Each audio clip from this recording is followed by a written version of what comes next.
नमस्कार एव्हरीवन, स्वागत आहे पुन्हा एकदा माझ्या मिनी ब्लॉगमध्ये. आज आम्हाला शॉपिंगला जायचं होतं, बट आम्ही नाही जाऊ शकलो कारण की बाहेर खूप पाऊस चालू आहे. त्यामुळे तर आमचं बघा काय चालू आहे. तर गाईज बाहेर पाऊस चालू आहे आणि आम्ही असे रोमॅन्टिक गाणे ऐकतोय. तर काय फिलिंग असेल तुम्ही समजू शकता, समजणारे समजू शकता.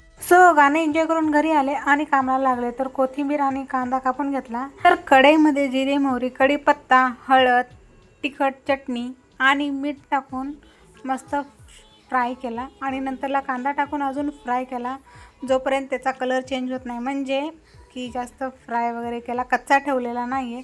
त्यानंतर मी त्याच्यानंतर भात टाकला, जे की मी राईसला फ्राय करत होते. मग ते भात टाकून मस्त परतून घेतला आणि बघायलाच एवढं वाटतं भारी, तर खायला किती मस्त वा. आणि मग कोथिंबीर टाकून मस्त हलवून वगैरे घेतलं. आता मी स्वयंपाक करते म्हणल्यावर हे असा राडा होणारच. हा राडा झाला. मग नंतरला हे आवरून घेतलं, मग जेवायला घेतलं आणि माझी फेवरेट सिरियल बघायला घेतली. तर जेवण झाल्यानंतर झाडू वगैरे मारून घेतला आणि जेवणाचे भांडे घासून घेतले. पावसाळा आला तरी आईस्क्रीम खायची क्रेव्ही कधी संपणारच नाही गाईज. आजच्यासाठी एवढंच होतं. भेटूया पुढच्या मिनी ब्लॉगमध्ये आणि ब्लॉगमध्ये. सबस्क्राईब नक्की करा. बाय.